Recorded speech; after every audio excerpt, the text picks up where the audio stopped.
जय हिंद प्यारे विद्यार्थियों, कैसे हैं आप सभी लोग। आशा है आप सभी लोग स्वस्थ होंगे, मस्त होंगे और अपनी पढ़ाई अच्छे से कर रहे होंगे। प्यारे विद्यार्थियों, आज हम क्लास 10th के विषय विज्ञान के प्रकाश के परावर्तन एवं अपवर्तन चैप्टर के कुछ महत्वपूर्ण टॉपिक्स को डिस्कस करने वाले हैं। इसके पहले वाली क्लास में हम सभी ने प्रकाश, प्रकाशिक वस्तुएं और प्रकाश के गुण के बारे में डिस्कस किया था। तो आप उस वीडियो को अगर नहीं देखे हैं तो पहले उस वीडियो को देख लीजिए और उसके बाद इस वीडियो को देखिए। तो चलिए इस क्लास को स्टार्ट करते हैं। सबसे पहले इस क्लास में हम लोग पढ़ेंगे कि प्रकाशिक माध्यम क्या होते हैं, प्रकाशिक माध्यम को किस आधार पर बांटा गया है और प्रकाशिक माध्यम को कौन कौन से प्रकार होते हैं या फिर प्रकाशिक माध्यम के कौन कौन से प्रकार होते हैं। तो चलिए विद्यार्थियों इस क्लास को स्टार्ट करते हैं।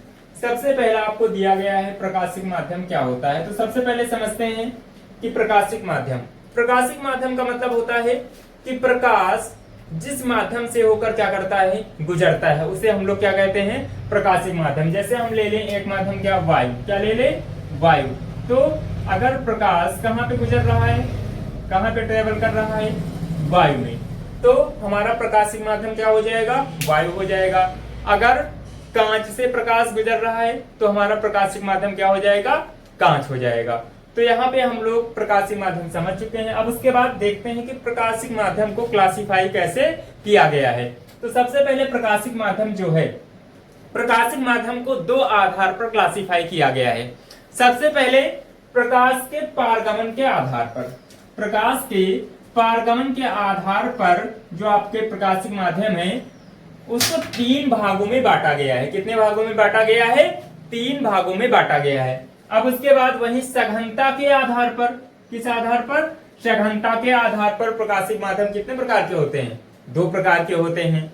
अब उसके बाद सबसे पहले हम लोग पढ़ेंगे कि प्रकाश के पारगमन के आधार पर प्रकाशिक माध्यम तीन प्रकार के होते हैं और वो कौन कौन से होते हैं। तो सबसे पहला माध्यम होता है क्या, पारदर्शक माध्यम। क्या होता है, पारदर्शक माध्यम होता है।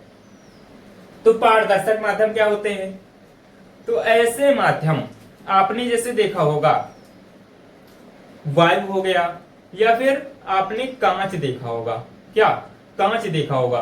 तो कांच में प्रकाश क्या हो जाता है, एक ओर से दूसरी ओर क्या कर पाता है, ट्रेवल कर पाता है, मतलब कि एक तरफ से दूसरी तरफ क्या कर पाता है, गुजर पाता है।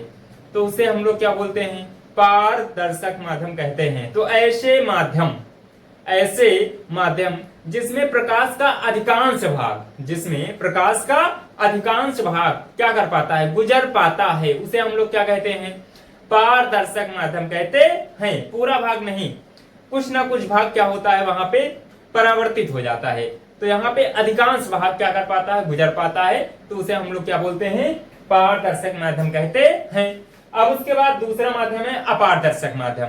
तो अपारदर्शक माध्यम क्या होते हैं, ऐसे माध्यम जिनके आर पार या फिर जिनसे प्रकाश का कोई भी भाग नहीं गुजर पाता है, उसे हम लोग क्या कहते हैं, अपारदर्शक माध्यम कहते हैं। जैसे एग्जांपल के लिए हम ये कॉपी ले लें, नोटबुक ले लें, तो इसमें अगर हम टार्च से इस तरफ से प्रकाश डालते हैं इस पे, तो क्या दूसरी ओर प्रकाश जा पाएगा, नहीं जा पाएगा, मतलब कि इसके अंदर प्रकाश ट्रेवल नहीं कर पाता है, इसके अंदर से प्रकाश गुजर नहीं पाता है, कोई भी भाग नहीं गुजर पाता है। इसीलिए हम लोग इसको क्या बोलेंगे कि एक ऐसा माध्यम है, अपारदर्शक माध्यम है। और एग्जांपल जैसे लकड़ी ले लें, तो लकड़ी जैसे यहाँ पे हमने लिया, ये इसमें अगर आप टार्च लगाओगे तो क्या इसके आर पार प्रकाश जा पाएगा, नहीं जा पाएगा।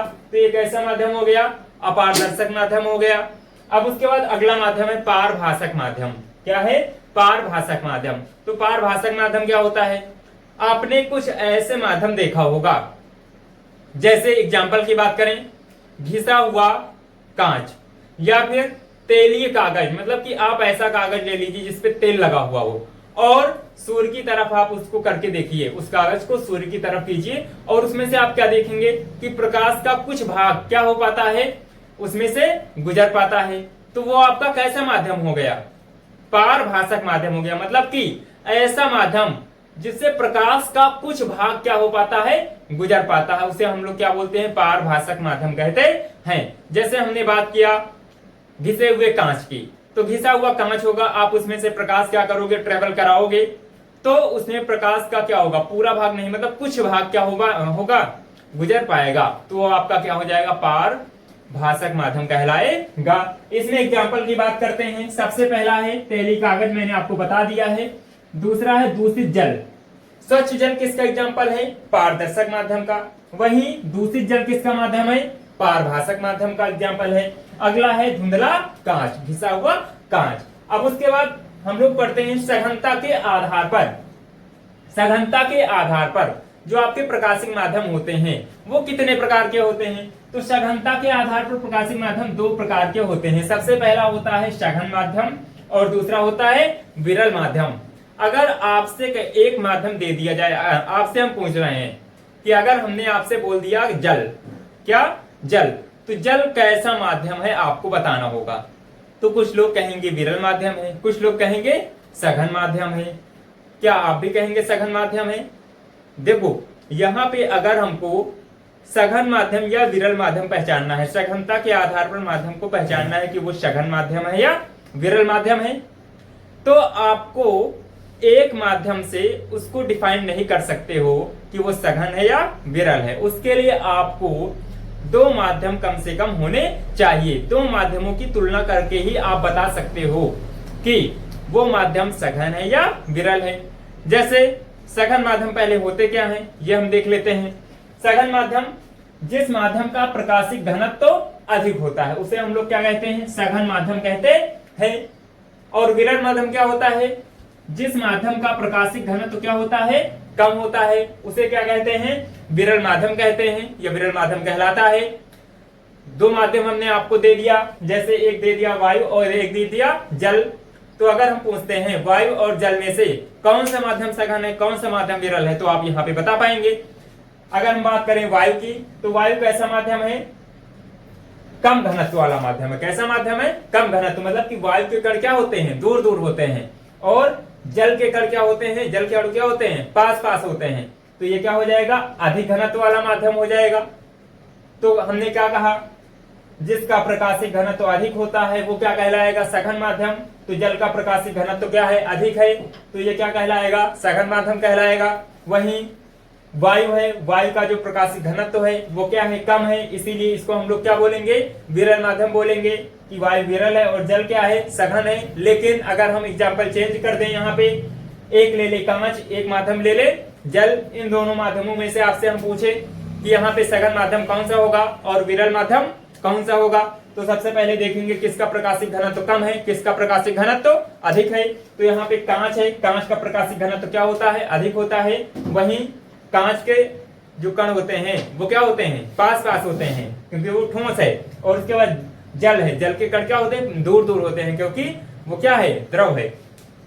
तो यहाँ पे कांच अधिक घनत्व वाला माध्यम है और जल कम प्रकाशिक घनत्व वाला माध्यम है। तो अधिक प्रकाशिक घनत्व वाला माध्यम क्या कहलाता है, सघन माध्यम कहलाता है। तो कांच कैसा माध्यम हो गया, सघन माध्यम हो गया। और वहीं जल क्या है, कम प्रकाशिक घनत्व वाला माध्यम है, तो जल कैसा माध्यम हो जाएगा, विरल माध्यम हो जाएगा। तो ऐसा है आप सभी लोग सघन माध्यम और विरल माध्यम को डिफाइन कर पाएंगे।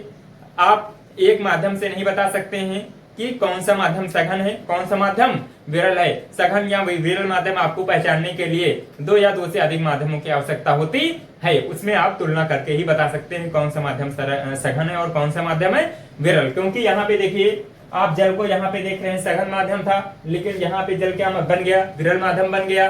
तो यहाँ पे ऐसे आप तुलना करके बता पाएंगे कि वो सघन है या विरल माध्यम है। तो आशा है कि आप सभी लोग को ये प्रकाशिक घनत्व माध्यम बिल्कुल समझ में आया होगा। अब उसके बाद इसके अगले वाले टॉपिक में हम लोग पढ़ेंगे प्रकाश की किरण क्या होती है और उसके बाद प्रकाश किरण पुंज क्या होता है। अगर आपको वीडियो अच्छी लग रही है तो आप वीडियो को लाइक कर सकते हैं और हमारे चैनल को सब्सक्राइब कर सकते हैं।